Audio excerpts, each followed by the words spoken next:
this movie took all the usual stuff that you have that I criticized Exorcist Believer for.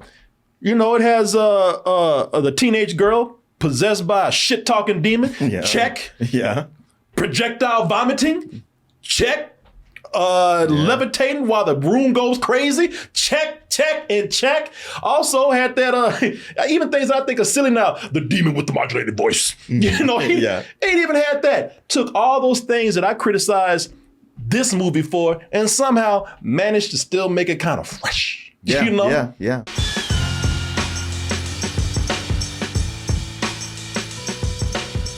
I cannot in good conscience talk about Double Toasted Live in LA without showing that image right there. Double Toasted Live in LA. That's from The Art of Moss. He did that art right there. Some of y'all be getting that on a t-shirt, but I'll let you know about that in a little bit. But that show will be April 27th, 8 p.m. at the El Porto Theater for a night of comedy, games, and that after party. Get your tickets now by going over to dtmerch.com. There's a banner in the center of the page. Click that. It'll take you to X1 Entertainment, or you can just go straight to x1entertainment.com. You can also get tickets by going over to doubletoasted.com. Start with a movie that's been getting some buzz from people out there. Late Night with the Devil, Martin. That people would describe this show as that. They would describe me. Shit, that's every time you on. Son of a bitch. It's a title I will happily take if I'm as good as this movie that people are saying is one of the best horror movies out right now. Now, I did see it. We have not talked about it yet, but this is the movie, one of my favorite actors out there. Yeah. David Dastmalchian, a guy who is not only a great actor, but man, if you hear his backstory, shit, he was running with the devil back in the day. I know. Yeah, the devil. He was the devil's bitch back in the day. This man, he came from a background of drugs and homelessness. And this dude was about to die. Yeah. And then all of a sudden, I'll tell you what made it. My man, he had, this is the one that got him famous. He had them crazy eyes. I know. In the dark days. I know. Every time he comes up, people go, oh, it's that creepy guy from the dark side. Yeah.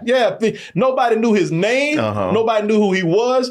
The only thing that everybody knew about him, like, oh, that crazy. You mean the dude that was crazy in the Joker?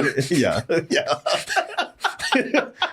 the one that looked at the camera and said, yeah, he made an impression with that. He did. Well, then he followed up. He was on Gotham right after that. And then he pops up in Ant-Man, and he's just been on a roll. Yeah, he really has. He's a guy that has earned his success, if you've heard his story. And now we got this movie right here, Late Night with the Devil. And this movie deals with demonic possession. Oh, hell, man. Didn't we just do this shit? But wait, people. So there's a little girl that's possessed. Oh man, come on now. I've seen this. Not again. But how many times have you seen a little girl pop up on a late night show and have her demonic possession displayed for all the public out there? And that's what we have right here. We got a guy who has a late night show. And for a while, he was the up and comer. People say, "Oh, Johnny Carson, look out! He's on your ass, man. He's about to catch up with you." But turns out, right when he was there, people like, "Yeah, I still like Johnny Carson better." Yeah. And he couldn't believe it. He said, "Well, now I got to get. You know what? I got to do something crazy.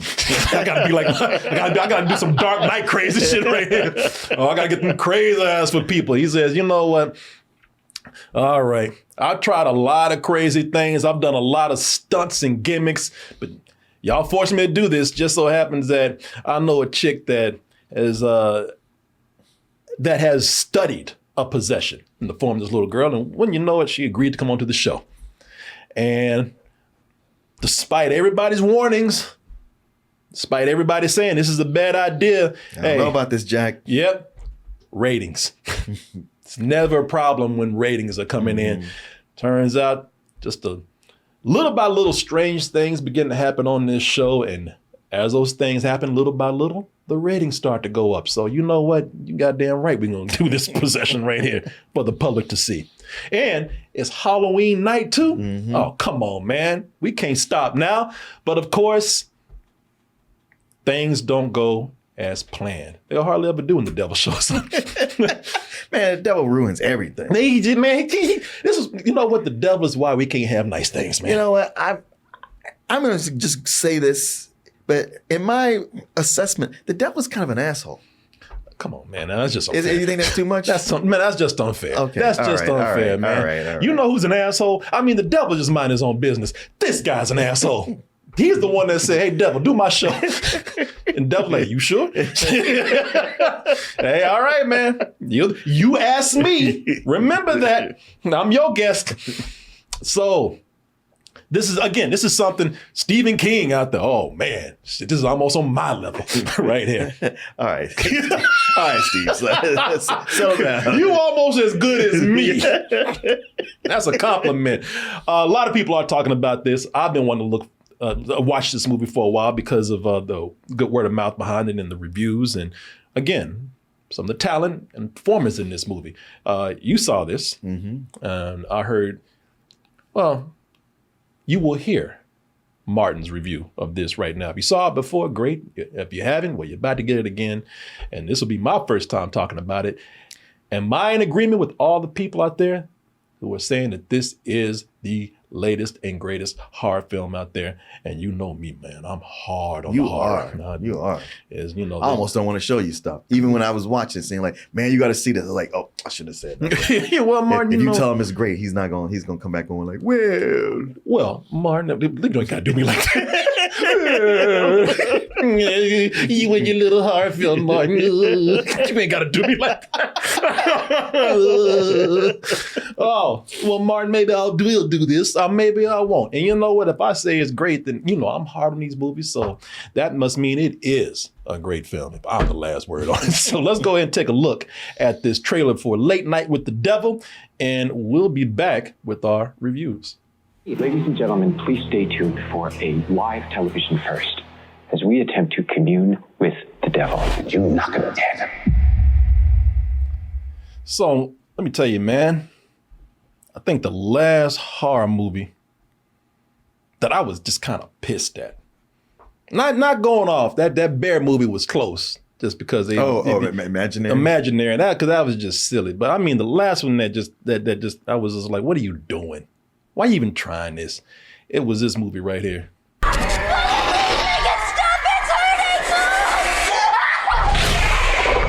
That's Exorcist Believer. And you can see from just that small clip right there, this wasn't trying to do nothing different. No. It just took the Exorcist and said, okay, well, y'all already did it. I don't have to do anything different here. Yeah, we could just scrape off the top coat and do something with that. Yeah, this tried nothing different at all. It took the Exorcist and pretty much just added another demon girl in there. That was all. This time we got two demon girls. 2 for the price of 1. And The Exorcist is such a classic movie. I was like, why are you doing the same template as that movie, only to be compared to it and called very much deservedly, inferior. And not even inferior, but even to me, it wasn't even that great of a movie. No. Even if you never saw the original Exorcist, it's like, okay, I guess. Yeah, exactly. I mean, it's almost an insult, really. Exactly. I shouldn't take things personal like that, and I didn't. I'm sure they tried to make the best movie they could, but it just did not come out right because it was such an inferior film. You compare too much to a great film that it was just not that good to me.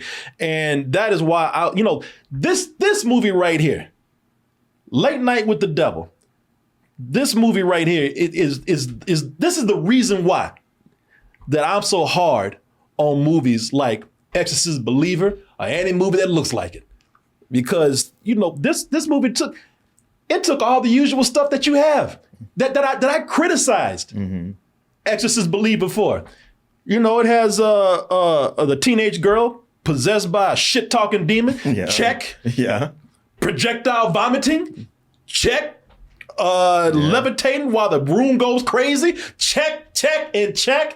Also had that, even things I think are silly now, the demon with the modulated voice. He ain't even had that. Took all those things that I criticized this movie for and somehow managed to still make it kind of fresh. Yeah, you know? yeah. And I was like, how did you do that? Well, it's because somebody sat down and they wanted to make a quality project. They had a new idea. Yep. And new is in making it retro. Yeah. No, that's the thing with this. How did you do that? Well, that's because you didn't try to repeat what somebody else has done, not only in The Exorcist, but every rip off after that.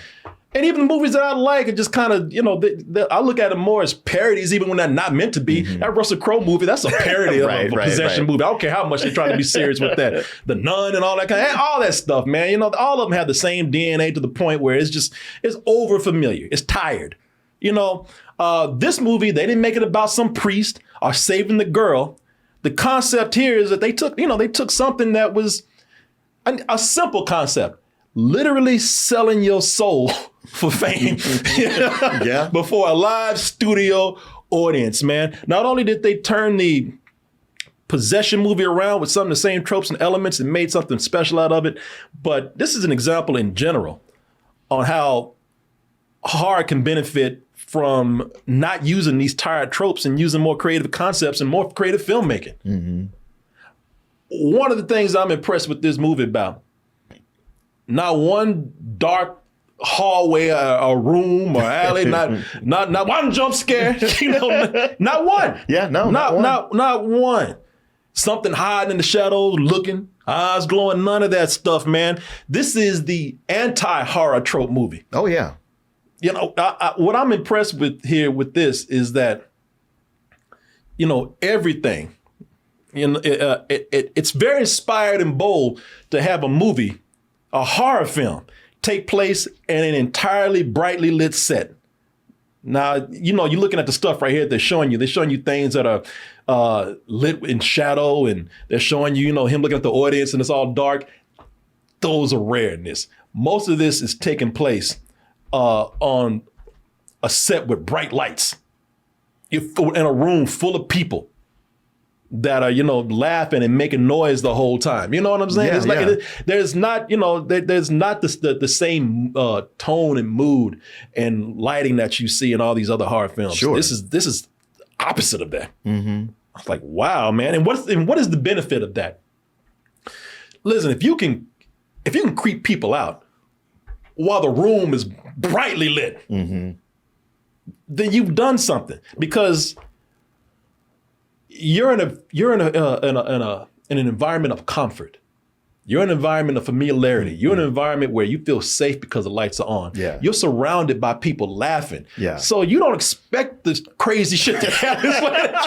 you know what I'm saying? It catches you completely off guard. Yeah. And it does play on tension and the creep factor, not the scare factor, but the creep factor, because weird shit is happening and it's brightly lit and people are laughing and you're kind of thrown like, hey, is nobody stepping in to do something? Should I be worried? I feel like I should be worried. Yeah. I'm not quite sure, but man.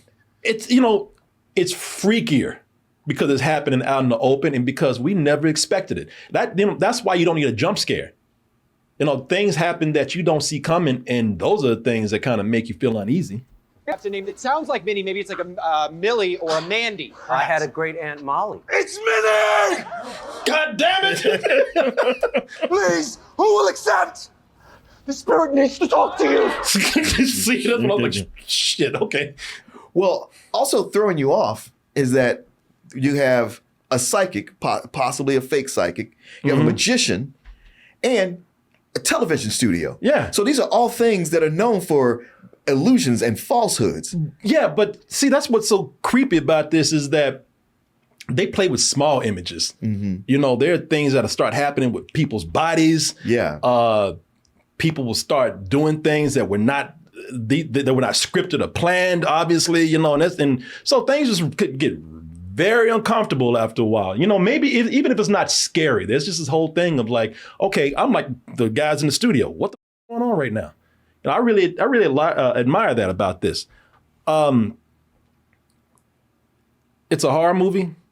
There are very much horror elements, as you can see right here with my man. But I will say that this movie gets by mostly on strong performances and great production. Like, your horror is only made stronger by that. Because you get something where people are no good, you know, it's laughable there. Yeah. I know when I saw the trailer and I thought, wow, this looks great. But just because the trailer looks great, you know, a lot of people can put that trailer together. But when you get to it, they kind of half-ass it. And so often when things are retro, like the 70s, it's like people make movies about the 70s or 80s. And if you live those periods, you can look at them and go like, you don't know what you're doing. You got the trappings, you got the costumes, you're kind of playing it like a joke.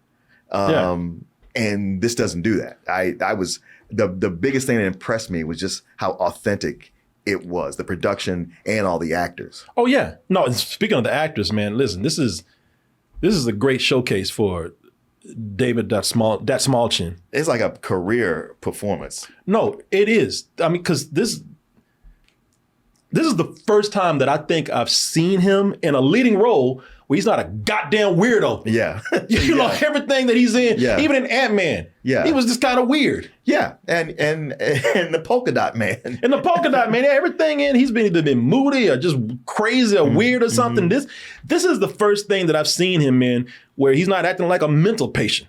You know, he's actually very convincing as that phony, I'm just a regular guy like you kind of TV host, you know? Yeah, from the Midwest. Yeah, exactly. You know, corny, trying too hard to sell that image of, hey, I'm down to earth just like you. I'm a regular Joe, just a good guy. You know, if you know what the thing is, he's so good at this. You're right. He does capture not only what, you know, is this movie capturing the mood of a 70s TV show, talk show, late night talk show, but he captures the personality and the demeanor of that. Tell you, man, if he gets tired of this acting thing, it doesn't work out, do a talk show, right? man. I mean, that's the thing. I thought watching this, I was like, you know what? Back in the day when these shows were on, I would have watched this show. Yeah, I would have been watching this show if I could, you know, if I was allowed to stay up late. Yeah. And furthermore, with the acting here, the girl that plays Lily, the possessed girl, Ingrid Torelli, she's very good, man. I loved her because she had those crazy eyes and she was always, now you want to talk, see, this is what I'm talking about. You don't need no dark hallways and jump scares. Put in just weird, just off-putting behavior. Like every time she sits down, I got a camera on you, every time she sits down, she just looks at the camera way too long. You even have to tell her, Lily. She's like, yeah. Like, look over here. You don't have to look at the camera the whole time. Is this my camera right here? Yeah. No, it's okay. And it's scary because she always knows which camera they're switching to. Because they switch the camera. She's still, you know, looking behind her shoulder and shit. It's like, ugh, stop looking at me. You know, she's very good, man. Really loved her in the movie. You know, you were talking about the look and feel of this, man. The production in this is amazing. You know, as you were saying, you see a lot of things where they try to do the 70s, and a lot of times you're right, they lay on what they know. Oh, well, the 70s for us is music. Yeah. Or bell bottoms. Bell bottoms, yeah. So, you know, clothes or something like that. The production here is a lot of fun. You know, they nailed the look and feel of a 70s talk show, late night talk show. The graphics, the music, the opening video, the set for the show. I love this because, listen, I grew up between 70s and 80s. I was very young in the 70s, so I still remember everything being just chocolate and mustard. Oh yeah, everything was brown and yellow. Yeah, the tan suit he wears all the time. Those brown suits, used car salesman suits and everything. Yeah, them old ugly suits back in the day. Yeah, man. There's a controversy with this movie. Have you heard about it? No, there's a controversy with everything. Yeah, that's right. What am I talking about? There's a controversy about them using AI art. And I think they used it for some of the graphics, like, hey, we'll be right back. Oh, yeah. My daughter was saying there was a controversy about AI art. And I was like, I don't know where that would have been. But I kind of know where it probably would have been. But okay, so if you know, fine. If you feel some kind of way about AI, cool, I understand. But if nobody told you, you wouldn't guess. Yeah. You really wouldn't know. Yeah. I'm curious about one thing, because I didn't think about AI, but something that really impressed me, it's a small detail. But when they were going through the history Jack's history, his rise to like try to beat Johnny Carson, but then when his ratings start falling, and they show the cover of a TV Guide magazine, with him getting like beat up, and the art, I was like, dang, that looks like art by Mort Drucker. He used to do a lot of that kind of stuff for Mad Magazine, but also for all other magazines. And I was like, man, that is dead on Mort Drucker. Of course, he died, years and years ago. And even Angelo Torres, who was doing it also, I don't know if he's still around, but I was like, man, that is amazing that they got that detail in there. And I wonder if that's AI. I mean, I don't know AI being good enough to do that, but maybe. It probably can if you do it like this. Because I've seen people mimic like Jack Kirby and and other comic book looks. So it can. All I'm saying is y'all know what AI art looks like. Typical AI art. And these don't look like that. They don't. So if that is, and listen, I don't know if it was AI art, but if that's the controversy, let me just say this. I didn't notice any AI. When I was watching this, and I knew about the controversy. And that's not me trying to defend something that I like. I'm just saying, if you don't know that AI was used for this, I don't think you'll be able to point it out. It's going to bother you. Yeah. If you really notice it, then you have to be looking for it hard. You got to be an asshole about it. Yeah, because it's the examples you're talking about. They aren't on the screen that long. They don't affect the story. No. And you were talking about how the movie opens up. It also plays with a lot of format because it's rarely playing with what we usually see in horror movies, are things that are not typical of horror. Like you were talking about. This opens with pretty much a short documentary. What's this guy's name? Jack Holder, or Jack Holden, or Jack Delroy. Yeah, nowhere close was I. Yeah. But they do just an opening documentary, an expose on Jack Delroy. His rise, him trying to catch up to Johnny Carson. And they start getting into like the seedier things of his background and how desperate he is now to like catch up in the ratings. And like I said, that's a little small documentary that they are opening up with. By the way, the narrator for that was Michael Ironside. I know. I caught his voice earlier. Yeah. And most of it feels like an actual TV show. Like when they're actually doing the TV show itself, it feels like an actual show. I mean, because they are playing it like that. All the way from the stuff that we usually see, the announcer, the music, the audience, to the cuts that they do, the camera cutting, all the way to like, even getting the feel of an old videotape from back in the 70s. And when they do cut to commercial, now I'm gonna say that these parts are a little weird to me. And I'll tell you why, and it is a criticism of mine for this, but there are parts here when they cut to commercial, you see a lot of behind the scenes stuff going on. And let me see, did I already pass that? It's the stuff that stuff right there that's in black and white. So this stuff I think is supposed to be, because the documentary sets itself up as a found footage movie that we're watching. Yeah. I'll talk about this in a little bit. I don't know how much the found footage works, but I will say on its own, it works as sort of like a TV show that is a workplace drama. Yeah. And it's, if you watch it that way, it's well done. Found footage stuff, I don't know. That's weird to me. But I also will say, in addition to different formats, it's also a mixture of different tones. And I've been talking about how this is a horror movie. It's also a drama. It's a period piece.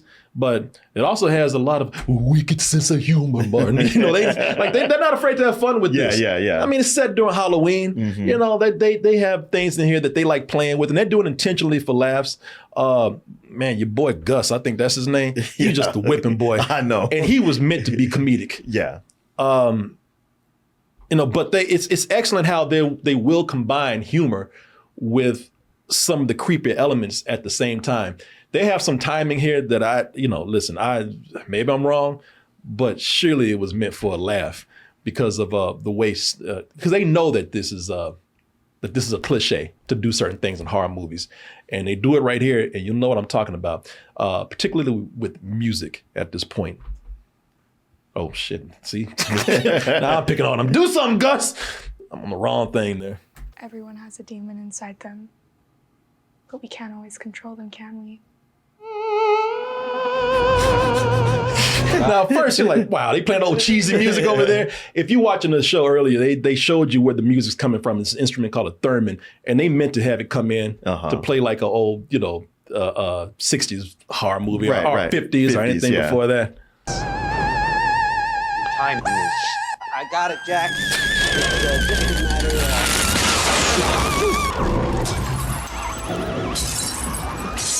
So the music's playing on the old cliche of sci-fi horror theremin music coming in, but there's also creepy things going on, like the glass breaking right here. Something mysterious happening. So it does have its humorous moments. They're funny on their own. They mix it in with the horror, and I thought that was pretty clever how they did that. Well, I thought it's also clever, like I was saying, between the psychic and the skeptic and the magician guy, and it being a TV studio. There's always an element of, okay, how much of this was planned, and how much is this just shit happening, and they don't know. That's the thing, man. They got some great characters in here. Like Gus is the comedic relief here, sidekick. I forgot that magician's name, he's out there to debunk all these phonies and these fake psychics, and he's funny, man. He is funny. That guy, and he's relentless. Yeah. So that actor's name is Ian Bliss. Yeah, he was Carmichael. He has a Carmichael, kind of asshole name, Carmichael Hunt. Yeah. And every time he comes in, he's like, "Oh, Jack, who do you think you are? You're not fooling anyone. I challenge you. Smooth over. Let me show you what you're really doing." And for a while you're on his side, no matter how much of an asshole he is, because it's like, even you can read into what these people are doing. But this actor is just having so much fun with this role, man. This, and that was one of the surprises about this movie, that how many great characters they had in there. I didn't know that they would have so many. Yeah. I do have some complaints about the movie. Here we go. Well, your little movie. It's enjoyable to a point. But, you like Carmichael. Oh, you of simple mind. Let me show you what they did here. Just give you a little something good and you just think it's a genius movie. Oh, Martin, let me explain to you what they're really doing here. No, listen, I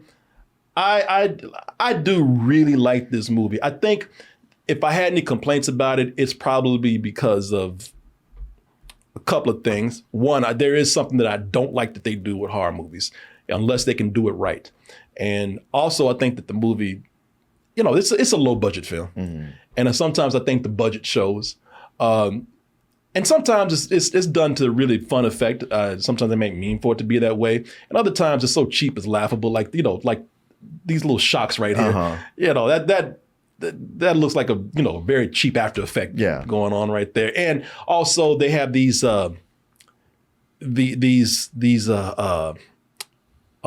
television noise that comes up every now and then.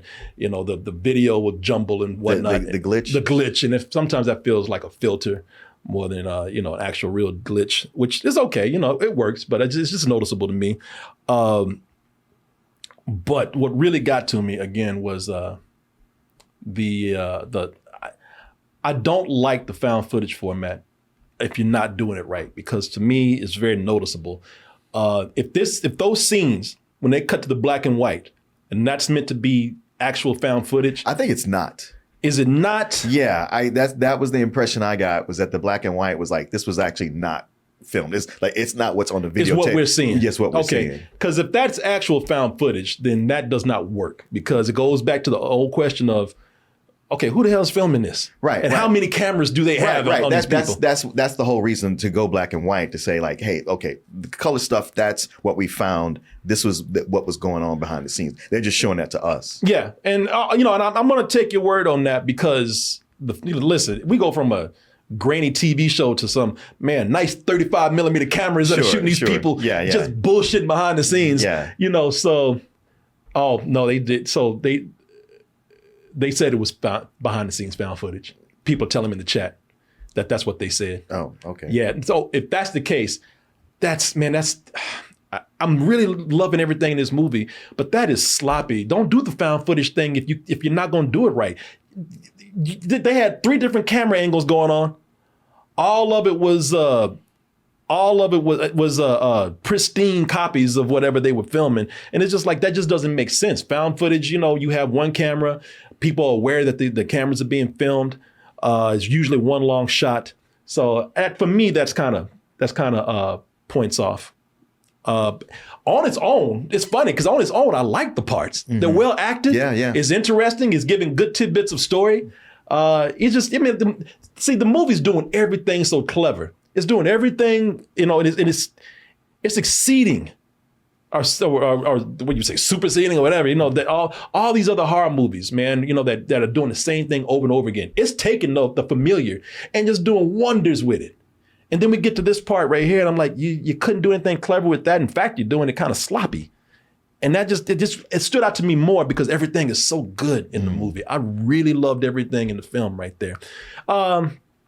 And sometimes, like I said, man, the effects are laughable when I don't think they're meant to be because of the budget constraints.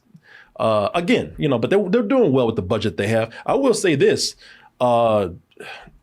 near the end of the movie, man, they just start doing some freaky shit. Yeah. And that's where the cheap effects actually work. Yeah. Because it seemed like it's part of the old videotape grain. And where it was kind of funny and cheap looking before, here it feels like it's all part of the old, of an old videotape. Yeah. And I was like, God damn, I was like, this is just weird, but it works. Yeah. It really works. Yeah. And I don't know. Those are my complaints right there. But listen, you heard me, man. I'm gushing over this movie. I think for the most part, they do a lot of brilliant things. Some little shortcomings here and there that keep it from being really perfect for me because I was almost like, wow, this is amazing. And then they did some things in there that I was like, wish I could be better. But that's, again, all that's personal. I think you probably don't have the same complaints that I do. Yeah, I don't. I mean, those things that you see, they didn't bother me. And as far as I just took it as that wasn't part of the found footage, but I didn't get hung up on it anyway because, like you said, those scenes are really well done. They're really well acted, and they add so much to the story. And as far as the cheapness goes, with the effects, that leans into what I like so much about this is that besides looking like an authentic 70s television show and everything about it really, transported me back to being young, watching TV at that time.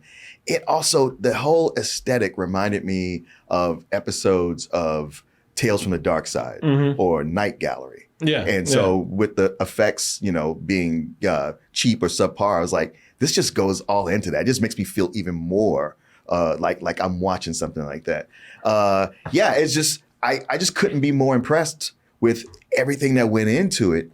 And I was like, man, this is what I want from a horror movie that's about so many other things that it just builds a solid foundation before you even get to any of the horror, that when it comes, it's like, man, this all feels cohesive and I'm immersed in this world and I'm not so much questioning, or I don't have characters where I'm like, well, you're stupid, you should die. I was like, man, this is just a tale well told.